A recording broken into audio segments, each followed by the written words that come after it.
full time at the Ahmed bin Ali Stadium. A terrific game of football, and it finished Indonesia. Was that a final no goal? It doesn't matter. Indonesia have taken the lead right at the start.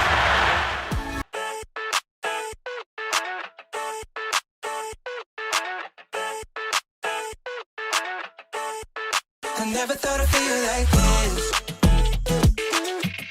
Timnas Indonesia harus mengawali perjalanan mereka di Piala Asia 2023 dengan hasil minor.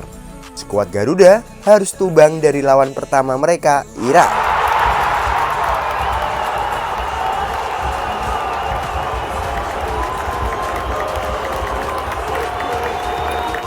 Pertandingan pertama di grup D ini memang krusial bagi kedua tim.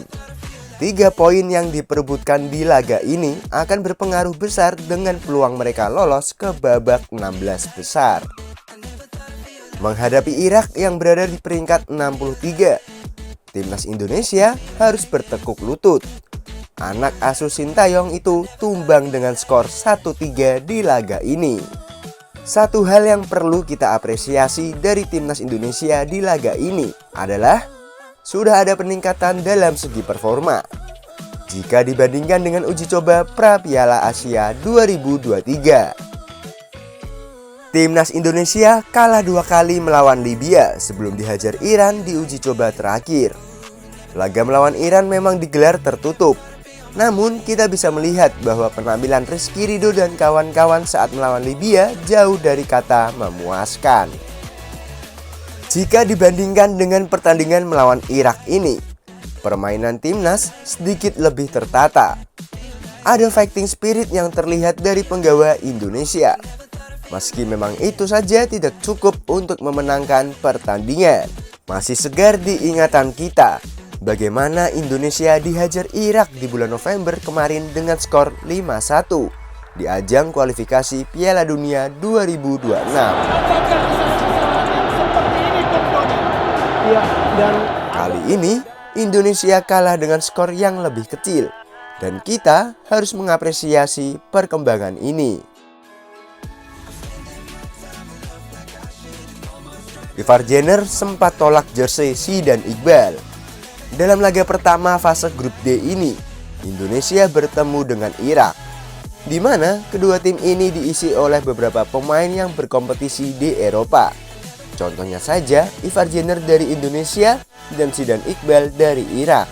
Kedua pemain ini sama-sama berseragam FC Utrecht dan keduanya menjalin hubungan pertemanan yang cukup baik.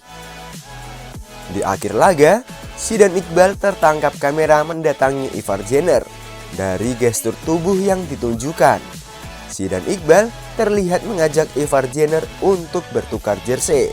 Namun, Ivar Jenner justru memilih untuk mengambilkan jersey-nya yang masih baru daripada menukarnya dengan jersey yang ia pakai.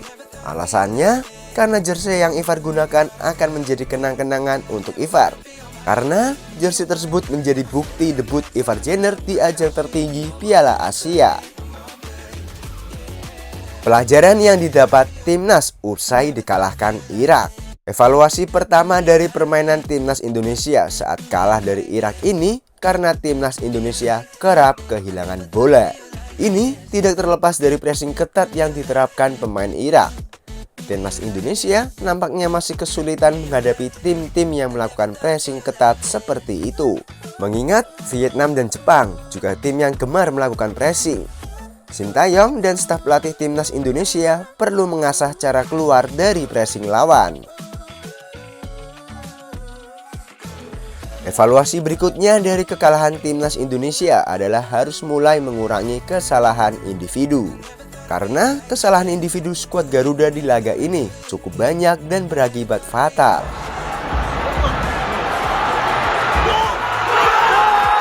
Kesalahan-kesalahan individu seperti ini perlu dikurangi karena lawan-lawan di Piala Asia ini adalah tim-tim yang mampu memanfaatkan kesalahan sekecil apapun menjadi sebuah gol. Jadi, kedisiplinan perlu ditingkatkan lagi oleh para skuad Garuda. Dari laga ini, satu kekurangan timnas Indonesia yang terlihat adalah mereka kurang sabar dan terlalu tergesa-gesa. Di laga ini, timnas Indonesia mengandalkan serangan balik.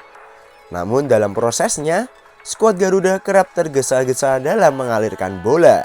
Akhirnya, momentum bagus dalam melakukan serangan balik harus terhenti karena salah umpan atau bola direbut lawan.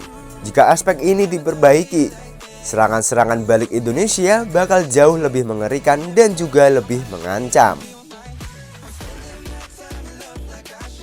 Kekalahan melawan Irak ini membuat timnas Indonesia mau tidak mau harus menang melawan Vietnam di pertandingan berikutnya. Secara matematis, Jepang dan Irak memang yang akan dijagokan untuk mengamankan posisi juara dan runner-up grup D.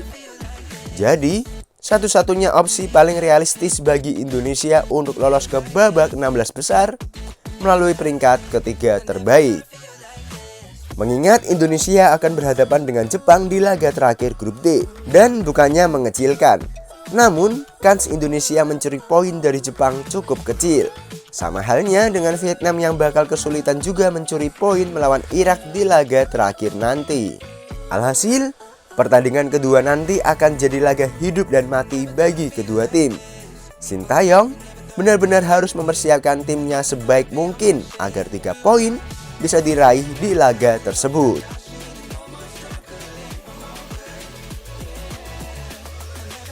Marcelino Ferdinand jadi bintang bagi timnas Indonesia. Timnas Indonesia gagal meraih target mereka mencuri poin dari Irak pada laga perdana mereka di grup D Piala Asia 2023. Marcelino Ferdinand menjadi pencetak gol sematawayang Indonesia pada laga ini. Selain gol tersebut, pemain KMSK Dense ini juga sempat beberapa kali merepotkan pertahanan Irak pada laga tersebut. Dengan penampilan apiknya tersebut, Marcelino diganjar poin 8,1 dari laman SofaScore. Dengan nilai ini, pemain 19 tahun tersebut juga menjadi salah satu pemain terbaik pada laga ini.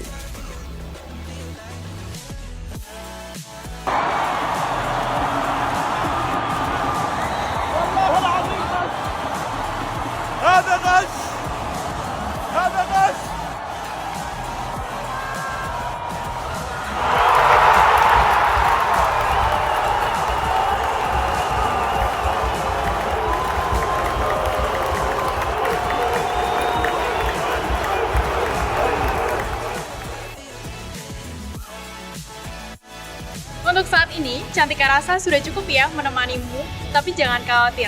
Cantika akan selalu menemani hari-hari kosongmu. Jangan lupa subscribe Timnas TV, biar kamu gak ketinggalan berita update seputar Timnas Indonesia.